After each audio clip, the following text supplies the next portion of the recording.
Hey everyone, how's your day? Are you feeling okay? Are you feeling good, stressed, or just fine? Are you breathing a fresh air? Have you checked your environment? Is it clean?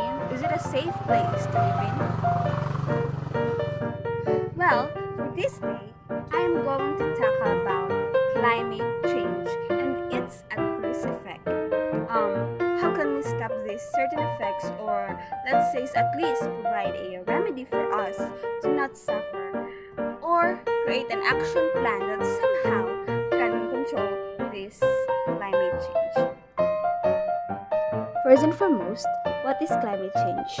Climate change is a change in the usual weather found in a place. This could be a change in how much rain a place usually gets in a year, or it could be a change in a place's usual temperature for a month or season. Climate change is also a change in Earth's climate. This could be a change in Earth's usual temperature, or it could be a change in where rain and snow usually fall on Earth. Imagine this climate change can also change, but it takes over hundreds or even millions of years to change. Moving on, do you know what are the adverse effects of this climate change? Climate change isn't something that's happening in 10 or 20 years. It's happening now. Here are 7 effects of climate change you've already seen. It's coming for your wine, your coffee beans, and your veggies, as well as for your health and safety. Here are the 7 effects of climate change you've already seen.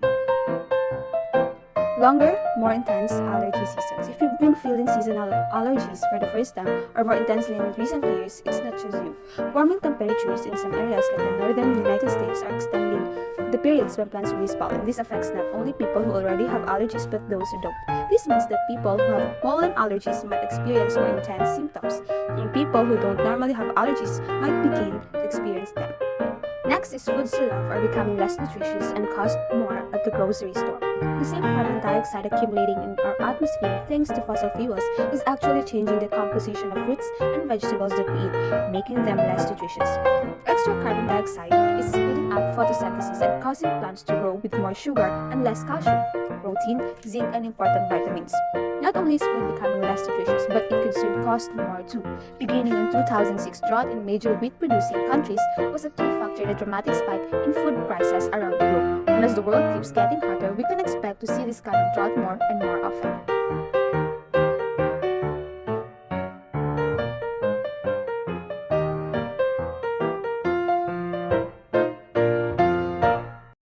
The third one is the more common, more severe, and more long-lasting heat waves. Extreme heat and heat waves have happened since the beginning of time, but across the board, climate change is making heat waves more common, severe, and long-lasting. The fourth one is the wildfires causing damage to our landscapes and our communities as well as our health. Wildfires are devastating communities around the world, from the billion-dollar destruction they cause to the cost of lost plant, animals, and even human life.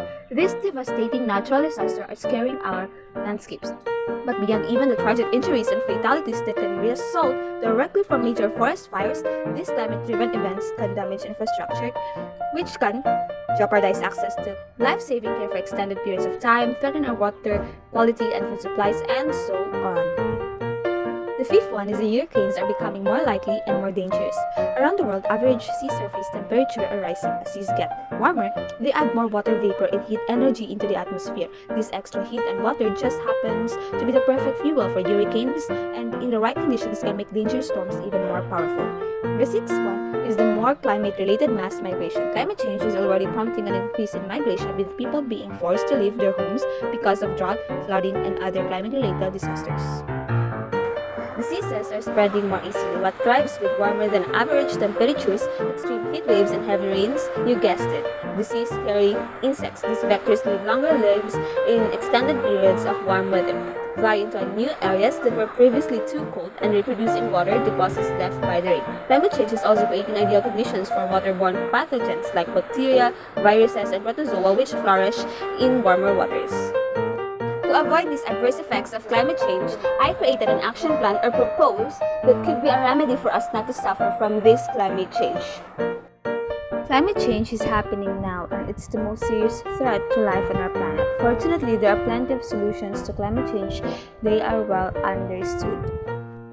First is tree planting. Planting trees has quickly emerged as a seemingly simple way to soak up carbon emissions.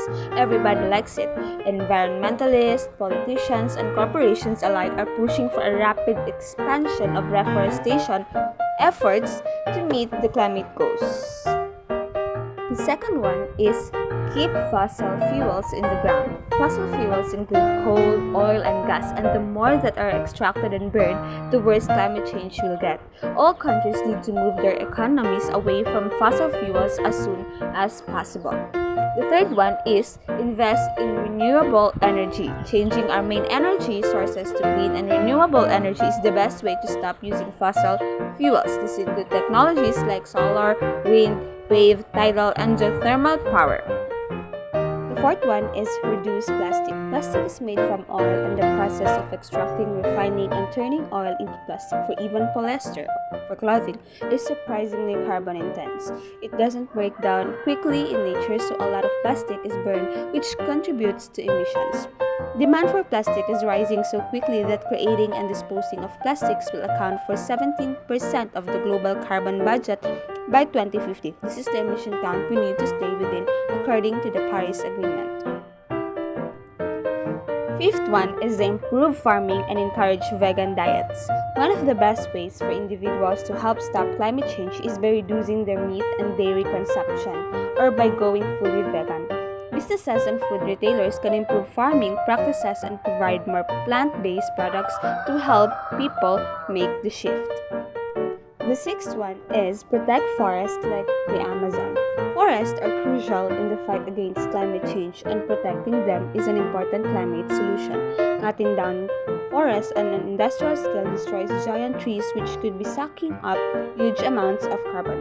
Yet companies destroy forests to make way for animal farming, soya or palm oil plantations. Governments can stop them by making better laws.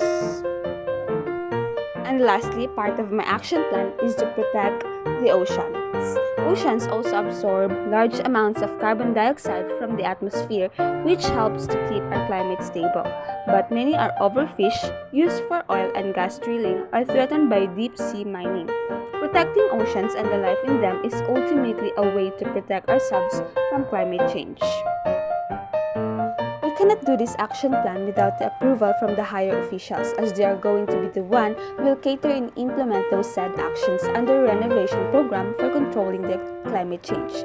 After all, the said programs will be the goodness of everyone and to our environment too, to have a better place to live in as we take good care of our Mother Earth too.